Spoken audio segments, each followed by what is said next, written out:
message natin, ang title po, Do Not Let the Work Cease. Do not let the work cease. Huwag niyong hayaang matigil ang gawain. Nehemiah chapter 6, beginning verse number 1. Now it came to pass when Sanballat and Tobiah and Geshem the Arabian and the rest of her enemies heard that I had builded the wall and that there was no breach left therein, though at that time I had not set up the doors upon the gates, that Sanballat and Geshem sent unto me, saying, Come, let us meet together in some one of the villages in the plain of Ono. But they thought to do me mischief. And I sent messengers unto them, saying, I am doing a great work, so that I cannot come down. Why should the work cease whilst I live it and come down to you? So dito ko po kinuha ang ating pong mensahe. Just try to imagine coming from the mouth of Nehemiah. Ang sabi po niya, mga kapatid, sa verse number 3, okay, I am doing a great work, so that I cannot come down. And then, why should the work cease whilst I live it and come down to you? Again, the title of our message this afternoon, Do Not Let the Work Cease, particularly the work of God. Let us pray. Dakilang Diyos, salamat po sa kabutihan mo po sa amin.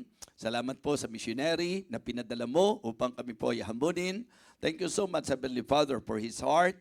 Nawa, basbasan mo sila, pagpalain mo po sila, samahan mo po silang parati, dakilang Diyos, at tugunan po sa kanilang mga pangangailangan. Hiling ko rin po, dakilang Diyos, na ngayong hapong ito, sa bawat dumalo, ma-realize po namin na may dahilan kung bakit ito ang mensahe na amin po mapapakinggan. I pray that you will again help me, empower me. You may fill me with your Holy Spirit, O God, and please guide me, O Lord. Abutin mo po ang bawat puso at nawa, linawan mo po sa amin pong isip ang iyong hamon na nais mong aming tanggapin. Ito po ang aking panalangin sa pangalan po ng aming Panginoong Jesus. Amen. Amen. You may now be seated. Upo na po tayo. Do not let the work of God cease. Ito po ang naging sagot ni Nehemiah doon po sa kung saan mga masasabi po nating pamamaraan upang siya po ay patigilin. So napakaganda po na maintindihan natin ang background. This is about the rebuilding of the wall. Alam natin na sila po ay nadalambihag. Alam natin na sila po ay nasa kahiyahiyang kalagayan. That is very clear in chapter 1, that the people are in sin, in shame, and in suffering. And because of that, na-move si Nehemiah. Being godly, mga kapatid, hindi po niya matiik. Yun po ang gusto kong mapansin po ninyo na pattern at yun po yung talagang manifestation ng godliness. Kanina sa message po natin about David, hindi po niya matanggap, hindi po niya matiik ang paghamak sa pangalan ng Panginoon. Dito po sa pagkakataong ito, hindi po naging magaan sa puso ni Nehemiah. Alam po natin ang katayuan ni Nehemiah nung panahong ito. Kung sarili lang ang iintindihin po niya, wala siyang dapat alalahanin. Siya po ay cupbearer ng king. Nasa magandang posisyon, maganda ang profession at maraming possession, mga kapatid. Ang ibig sabihin, he is enjoying so many things in his life. Kaya kung pang sarili lang, pwede na siyang pumanatag, pwede na siyang magsaya sa kanyang sarili. But because his heart is really for the Lord, hindi po niya matake na ang kalagayan po ng bayan ng Diyos ay nasa kahiyahiyang kalagayan. Diba? So ito po ang pattern na dapat nating tularan. Huwag nating papayagan na kapag para sa Diyos, magiging mababaw ang ating pagtanaw. Mga kapatid, magiging kahamak-hamak sa paningin ng marami. Kung ito ay para sa Diyos, ito'y dapat mahalin, ito'y dapat pahalagahan, ito'y dapat yakapin, dapat maging dedicated and devoted tayo sa mga bagay na ukol sa Panginoon. Amen? So, alam niyo po na sa storyang ito, Nehemiah tried his best to challenge and encourage the people. He tried to enlighten their minds and praise God sapagkat naging positive ang response ng mga tao. Para bang sa simpleng paglalarawan, tumayo po si Missionary David. Nagsabi po siya patungkol sa kanyang burden. Nagsabi siya patungkol sa kanyang heart's desire. Nagsabi po siya doon sa panawagan ng Panginoon sa kanya upang mapasimulan po ang misyon doon sa Greece. Alam niyo po, nung siya'y tumayo, narito tayo ngayon. Kumuha tayo ng love offering. Isang paglalarawan na matapos na makita po natin ang napakahalagang hamon, tayo ay natutong tumugon. Amen? So Nehemiah stood up. He told the people about their situation. You see the distress that we are in. How Jerusalem lieth waste and the gates are burned with fire. Come, let us build up the wall of Jerusalem that we be no more a reproach. And then, ang kanyang ginawa to encourage them more, nagpatuto po siya. And I told them of the hand of my God, which was good upon me, as also the king's word that is spoken unto me. Kasi ang nangyari po, nung nabalitaan niya ang sitwasyon, nung umarap siya sa hari, malungkot siya, na-notice po yan ng king at tinanong ng hari, bakit ka nalulungkot? Wala ka namang sakit. And then, Nehemiah expressed his heart, he expressed his burden to the king at ang Diyos ay kumilos na kung saan nakuha po niya ang favor ng king at nagbigay ng letter of endorsement and excited po siya na inipon niya yung mga tao, kinausap niya yung mga tao at nagpatotoo siya, napakabuti ng kamay ng Panginoon. Imagine kung paano siya kumilos maging sa puso ng hari. Alam niyo po, ang maganda rito, naging positibo ang mga tao. And they said, let us rise up and build. So nagpasimula po sila ngayon. At nung sila po'y nagpasimula, mga kapatid, diyan na rin po nagpasimula ang pag-atake ng kalaban.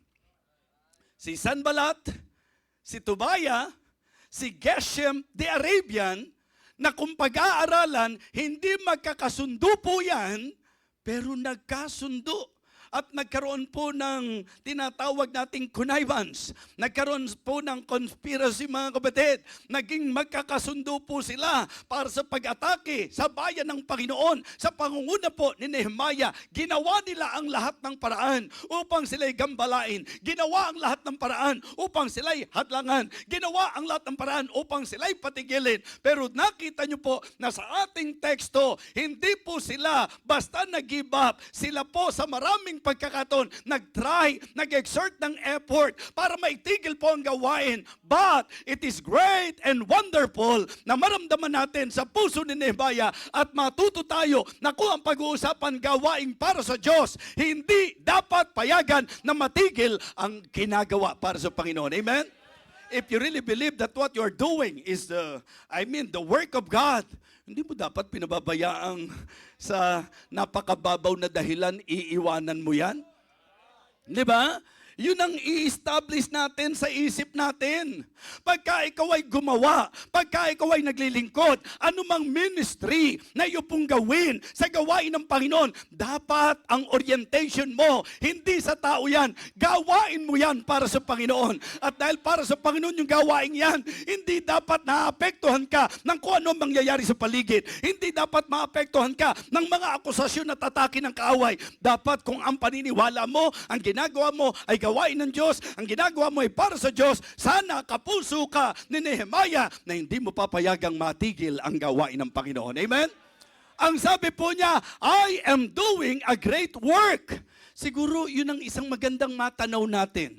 Ano po ba ang kailangan, Pastor, para po hindi madali na nagpapasya tayong tumalikod? Ano po ba talaga ang masasabi nating magandang susi para matiyak natin na anuman ang mangyari, hindi tayo bibitaw, hindi natin titigilan ang gawain na ginagawa natin para sa Panginoon, para hindi tayo mag-backslide, para hindi tayo tumalikod, para hindi tayo mag-quit. Ano kaya? Ang nakita ko, yung tamang pananaw. Mahalaga yung tamang pananaw. Kasi ang tao po, merong kinalaman kung paano niya tinitingnan ang mga bagay-bagay. If you will consider the work of God na importante, syempre pag importante, hindi mo madaling iiwanan yan. So, therefore, we can say that the reason why easily may mga mananampalataya na ang gaan na magpasya, na tatalikuran at iiwanan ang ginagawa niya kasi hindi naman ganun kahalaga sa kanya ang gawain ng Diyos. How about you this afternoon? Di ba? Kamusta ka ngayong hapon? How important to you is the work of God? Ang ganda ng sabi, I am doing a great work. So tinitingnan niya, yung perspective natin mahalaga. Tinitingnan po niya na ang gawain ng Diyos, great work. Dakilang gawain. Mga kapatid, huwag niyong ituring ang simbahan na basta-bastang gawain. Huwag niyong ituring ang mga ministries ninyo na basta-bastang gawain. Makonsensya po tayo, mabagabag po tayo, mag-guilty po tayo. Hindi po pwedeng sa tao ka nagtampo, yung ginagawa mo sa Diyos ang iiwanan. Hindi po pwedeng ibang taong gumawa ng masama sa iyo, gawain ng Diyos ang pababayaan mo. Hindi po pwede na may mga tao na nanggugulo sa iyo, gawain ng Diyos ang iiwanan mo. Tatandaan po natin na dapat ang pananaw natin, the work of God is a great work. Amen? Dakilang gawain po yan. Sabi niya, I am doing a great work so that I cannot come down. I am doing a great work so that I cannot come down. Why should the work cease whilst I live it and come down to you?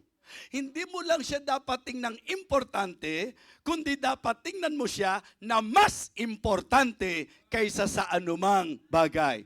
What a godly perspective. Kaya ang hamon natin ngayong hapon, do not let the work of God cease. Ano po ang aking mga puntos na po pwedeng ibigay sa inyo? Number 1, mga kapatid, don't get distracted. Diba? Sa usapang gawain ng Diyos, huwag kayong papagambala, huwag kayong madidistract, huwag niyong hayaan na may makakuha ng atensyon nyo, huwag niyong hayaan na may umagaw ng puso nyo, huwag niyong hayaan na may manggugulo sa inyo. Kung naniniwala kayo na ang ginagawa nyo ay gawain ng Panginoon, tutok po tayo dyan and don't get distracted. Amen? Lahat na ginawa po nila. Sabi ko kanina sa speaker natin, sa ating pong missionary, Pastor, sige po, kahit mag-a-adjust na lang po ako. Kasi pwede naman pong direkta itong mensahe natin. 3 puntos lang po itong ibibigay ko. Hindi ba ang kadalasang problema kung papaanong napakadali na tayo po'y nadidistract? Kaya establish mo una sa lahat in your mind and in your heart na pag may gagawin ka, ang una mong itatak sa isip mo, para kanino ba itong gagawin ko? Di ba? Pag kumakanta ako, para kanino ba ako kumakanta? Pag tumutugtog ka, para kanino ka ba tumutugtog? Pag nagsiserve ka, para kanino ba ka ba nagsiserve? Pagka meron kang ministry na ginagampanan sa church, nag-a-usher ka o anumang ministry yan, ang una mong itatak sa isip mo na dapat establish po ito sa heart mo, sa mind mo, na ang ginagawa ko ito ay para sa Diyos. Yes. Yan po ang in-inject ni Nehemiah sa puso ng mga tao. Di ba? Yan po ang lagit-lagi dapat maging paalala ng Diyos sa atin. Kasi aminin na natin na maraming pagkakataon na nadidistract din tayo eh. Tama po ba? Kung ang lahat na lang po, kapag may distraction, titigil, kamusta na po kaya ang gawain ng Panginoon? Don't get distracted. Tatandaan niyo po na pagka may tama kang gagawin, meron pong mali lagi sa mundong ito. Alam niyo kung sino yun? Si Satan. At alam niyo po, ang ayaw na ayaw ni Satan, yung may ginagawa ka para sa Diyos. At yung ginagawa mo ay para sa Diyos. Kaya ang gagawin ni Satanas, lahat ng paraan, gagamitin niya at gagawin niya para ma-distract ka. Kaya ang message natin, don't get distracted. Diba? Ikalawa, don't get discouraged. Diba? So, alin sa dalawang bagay yan eh. Maglalagay siya ng mga distractions, maglalagay siya ng mga pwedeng makaagaw ng atensyon mo, makaharang sa iyo, makapagpabigat sa iyo, makagulo sa isip mo, makagulo sa puso mo. Gaano na karaming young people ang nakita natin kung gaano ka-active noon? Pero nung pumasok na ang love story, ano na ang nangyari? Di ba? gaano karami po ang noon, ang oras para sa Panginoon, ngayon ang oras para sa gadgets, para sa cellphone.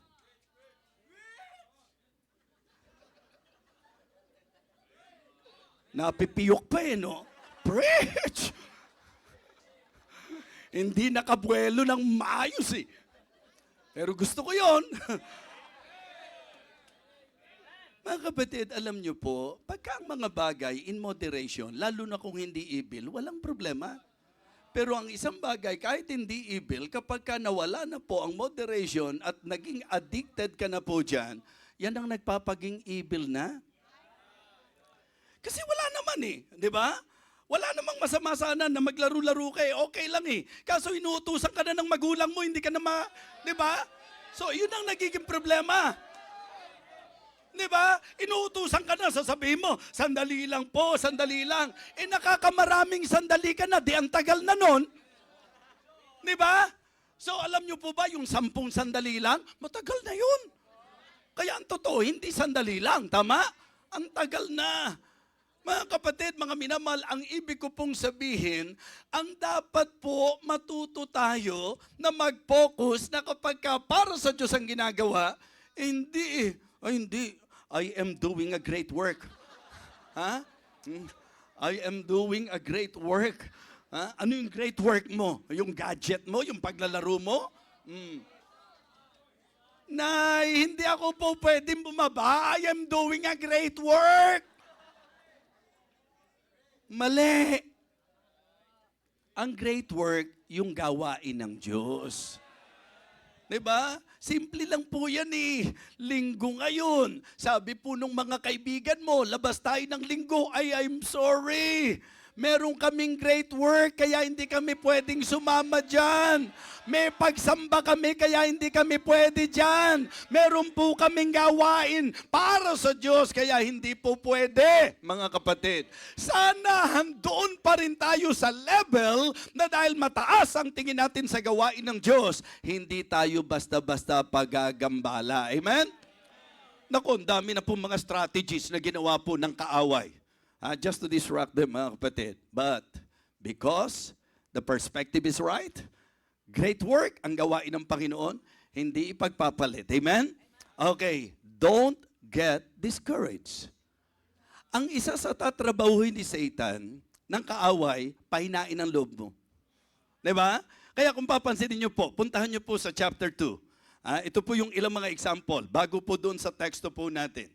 Hindi ba ang sabi po ng chapter 2, malinaw po yan. Sa verse number 17, pansinin nyo po, verse number 17, ang sabi po, then said I unto them, you see the distress that we are in, how Jerusalem lieth waste and the gates thereof are burned with fire. Come, let us build up the wall of Jerusalem, that we be no more a reproach.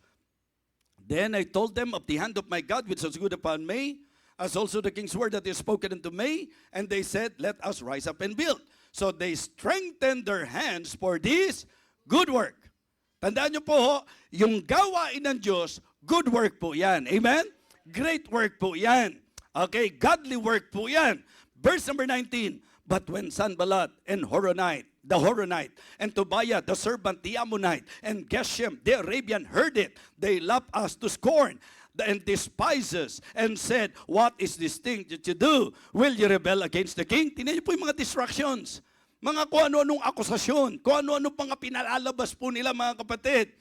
Verse number 20, then answered I them and said unto them, the God of heaven, he will prosper us. Therefore we, his servants, will arise and build. But ye have no portion, nor right, nor memorial in Jerusalem. Hindi ka dapat magpagambala kahit na umaatake ang kaaway sa iyo. Amen? And then, lahat ng kasinungalingan po nila, pinalalabas po nila na talagang yung pong kanilang ginagawa, walang mararating, mga kapatid. Very discouraging po kung tutuusin. Pagka po yung Sora daw po ay dumapo doon sa kanila at pag yan daw po ay tinamaan, bagsak yan, very weak. Yan ang gusto nilang palabasin, mga kapatid. But listen, sa kanilang mga conspiracy, ang pinaka-intention nila, pahinain ang loob ng bayan ng Panginoon. Are you listening? Ha? Mga kapatid, yan po ang isang bagay na gusto kong sabihin sa inyo. Kasi sa totoo lang po, ang isang nagpapahinto sa atin, discouragement. Tama? Discouragement. At ano ang mga causes ng discouragement? Yun po yung ilang mga bagay na dapat medyo binabantayan po natin. So nandiyan po ang accusation. Nandiyan po ang attacks, mga kapatid. Nandiyan po ang maraming mga masasabi po nating hakbang na ginawa para pahinain sila, takutin po sila, pangambahin po sila. Pero mga kapatid, alam niyo po, sa totoo lang, bilang tao, may mga bagay na po pwedeng makapagpahina ng loob natin. 'Di ba? Halimbawa lang po, nung time na tayo po ay naninindigan sa Panginoon, yung persecution, hindi biro eh. 'Di ba? Nowadays, I can say na medyo parang ang gaang na nandating ng persecution. Sa isip-isip po, 'di ba, ang mundo pasama ng pasama ngayon, dapat mas matindi ang persecution. So kaya pag inaral niyo po, baka mamaya, kasi isang bahagi po, marami na kasi nag-aaral ng Bible ngayon. Kaya lang, ang isang silip ko po, baka mamaya, kaya ang persecution parang hindi na ganun kabigat ngayon kasi medyo paayo na ang maraming Kristiyano sa maraming bagay sa mundong ito. Kasi kaya ka lang naman ipe-persecute, di ba? Pagka ikaw ay nag-go against the flow. Pagka ikaw ay medyo sumasalungat sa mga bagay ng mundong ito. Mga kapatid, I'm not saying na pagka hindi ka na-persecute, dahil sa ikaw ay masama. Ang sinasabi ko lang, isa sa point of evaluation, baka mamaya, kaya hindi ka pina-persecute, kasama ka na nila sa kahit anong, mga kapatid, manatili pa rin tayong naninindigan sa Diyos at sa gawain ng Panginoon. Amen?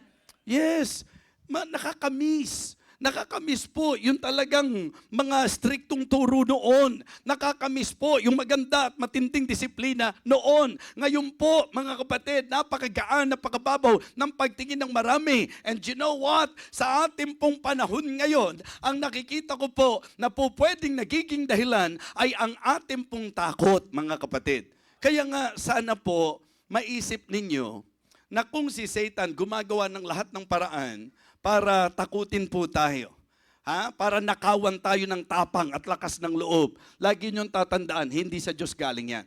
For God has not given us the spirit of fear, but of power and of love and of a sound mind. Amen? Mga kapatid, mga minamahal, don't get discouraged. Parang ayoko nang magpatuloy. Parang walang nangyayari. Parang wala naman akong mararating. Lahat yan puro parang lang eh.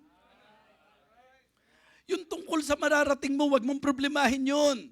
Yung mangyayari sa iyo, wag mong problemahin yun. Ang isecure mo, yung magawa mo, ang kalooban ng Diyos sa buhay mo. Ngayon, kung ikaw ay tiyak na ikaw ay gumaganap at nananatili sa kalooban ng Panginoon, panghawakan mo na higit kanino pa man, Diyos ang kasama mo. Kaya nga sabi ko po, it is great and wonderful to hear testimonies about the good hand of God. Kasi naging key yun eh. Naging malaking factor po yun eh. Sa palagay po ninyo. When Nehemiah stood up and testified to them about the good hand of God, then I told them of the hand of my God, which was good upon me. Kung ikaw ay nangihina, lagi mong maalala, may makapangyarihang kamay ang Diyos. Kaya kang abutin ng Panginoon. Nandiyan ang kamay ng Diyos, ang presensya ng Diyos, ang pagsama ng Diyos, ang kapangyarihan ng Diyos, ang kalakasan ng Diyos. Mga kapatid, don't get discouraged. Pinagtutulungan po ako eh. Sipin nyo, join force, mga kapatid. Puwersa ni Sanballat, ni Tobaya, at ni Geshem. Isipin nyo po yan.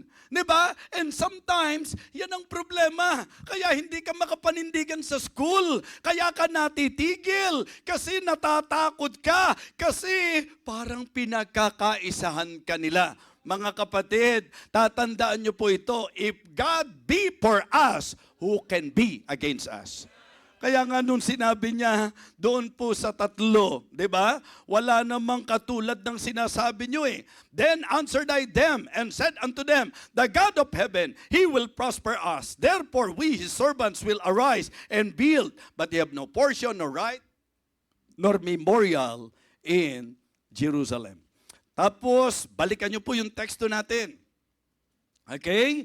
Ang sabi po, mga kapatid, Now it came to pass when Sanballat and Tobiah and Geshem the Arabian and the rest of our enemies heard that I had built the wall, that there was no bridge left therein, though at that time I had set up the doors upon the gates, that Sanballat and Geshem sent unto me, saying, Come, let us meet together in some one of the villages in the plain of Ono. But they thought to do me mischief. Destruction po yan. And I sent messengers unto them, saying, I am doing a great work so that I cannot come down. Why should the work cease, whilst I live it, and come down to you?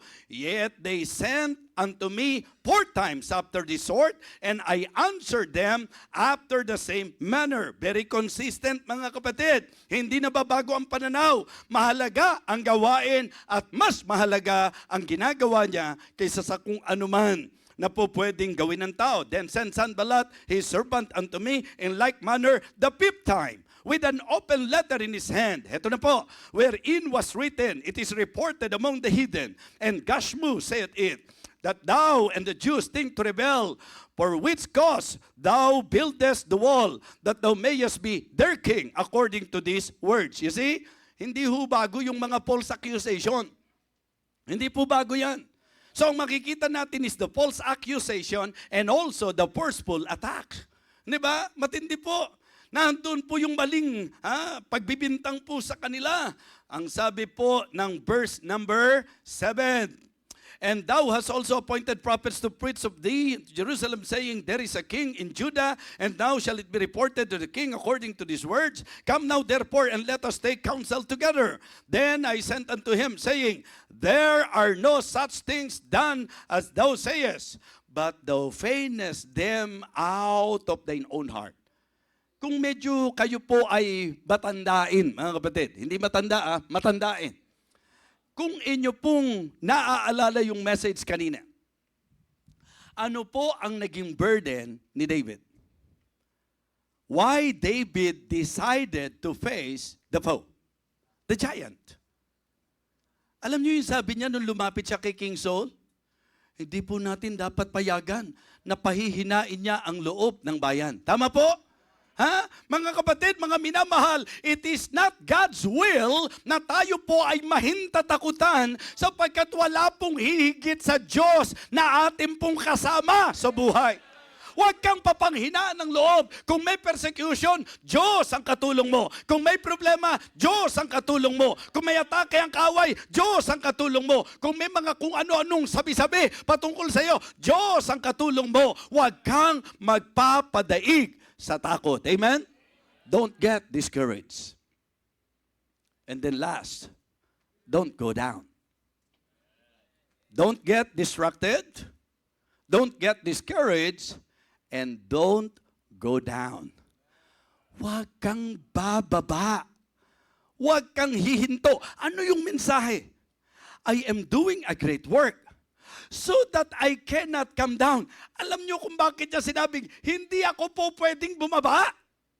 Kasi ang ibig sabihin nun, pag bumaba siya, eto tatandaan niyo po, pag may ginagawa kayo sa Diyos at nagpastorbo kayo, pag may ginagawa kayo sa Diyos at nagpatakot kayo, anong mangyayari?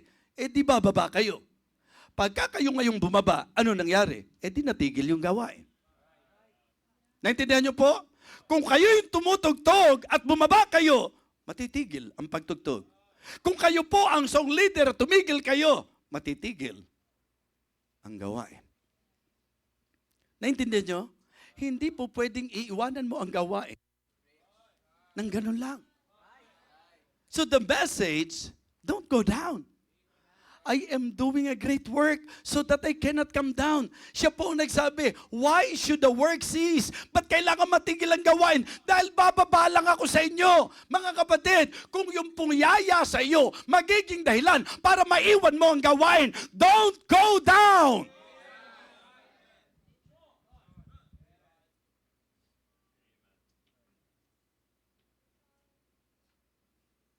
Salamat. Kasi may mga Kristiyanong marunong manindigan. Salamat kasi may mga Kristiyanong mahigpit yumakap sa Diyos at sa gawain ng Diyos. Mga kapatid, mga minamahal, para sa akin po, very challenging po ito. Di ba? Don't go down. Ang ganda po ng concept, ang ganda ng perspective, ang ganda ng principle, ang ganda po mga kapatid, nung kanyang kaisipan na itinuturo sa atin. Doon po sa sagot niya, hindi isang beses, ilang beses. And please put understanding on what he said. Ilang beses na nagpadala ng mga mangistorbo sa kanya. Ilang beses na humakbang para pahinain ang loob niya. Pero mga kapatid, kung gaano karaming beses na may umaya sa kanya, may mga gumawa ng hakbang para patigilin siya, kung gaano karaming beses na siya'y ginambala, ganun din karaming beses ang kanyang sagot, I am doing a great work so that I cannot come down. That is the very idea nung sinabi po ng talata, and I answered them the same manner. Minsan kasi iniisip ng dyablo, tinanggihan mo siya, tingin ko, tsamba lang to. Pangalawahan natin to. And sad to say, medyo nung pinangalawahan na, bumigay na, bumitaw na. O yung iba, medyo may tibay ng konti, pangatlo, bago bumitaw. Pero dito po sa ating mensahe, mukhang kahit ilan ang lalapit kay Nehemiah para patigilin siya, hindi siya bababa. Don't let your work for God. Don't let the work of God cease. Ha? Tingnan nyo yun. Kasi literally, kahit naman umalis ka sa pagtugtog, may tutugtog pa rin. Kung baga, sa kaisipang sa atin, tuloy-tuloy pa rin naman ang gawain. Pero ito po yung principle na sa usapang ikaw, di ba? Bakit mo hahayaang titigil ang gawain? Di ba? Sabi nung nanay, gising na anak, linggo ngayon eh. Nanay naman, minsan lang ako nakapagpahinga ng mahaba-haba. Linggo ngayon anak. Nanay, bakit ba? May service eh. Oo nga po, may service eh. Bakit ba pinipilit yung, ikaw ang pastor anak eh. Ikaw ang pastor eh.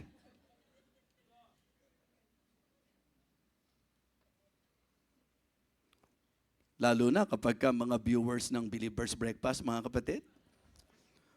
5:01 lang, may message na pagkatapos. Ha? 5:01 lang na, isang minuto pala, lumalagpas sa 5:00. Wala po ba tayo ngayon? Alam niyo po, nung nagkasunod-sunod yung engagement ngayon, na kung saan, confused. Kasi nung oras ako umuwi, hindi naman ako makatawag kaagad kila PNG dahil nga hanggat kaya, gusto ko po sana ako. Kaya lang, pag nauwi na po ako ng alauna, doon ko ba sila ite-text? Di po ba? Di mahihirapan po sila. Hindi lang mababasa yun eh. Kaya, Lord, gisingin mo ako kung talagang kailangan. Pero siyempre, pinakikita rin ng Panginoon sa akin, pagka alam mong makakasama na rin sa health mo, alalay lang. Diba? Alalay lang. Pero pagbukas ko ng, pag-online ko, nalilito ko, ang tanong ng iba, wala po ba tayo ngayon? Yung iba naman, meron po ba? Yung iba naman, waiting na po. At yung iba, 4:45 pa lang po, naghihintay na ako. Grabe! Kala nyo ba negative ako doon? Positive ako doon. Iba, ibig sabihin talagang sabik na sabik sila sa salita ng Panginoon. So, mga kapatid, hindi naman po ako bumaba. Hindi lang ako nagising.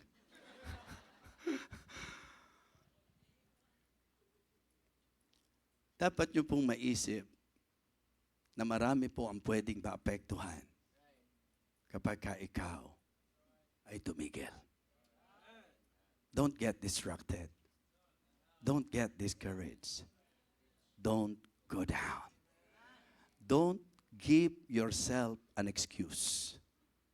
O huwag kang magbigay ng dahilan sa sarili mo para tumigil.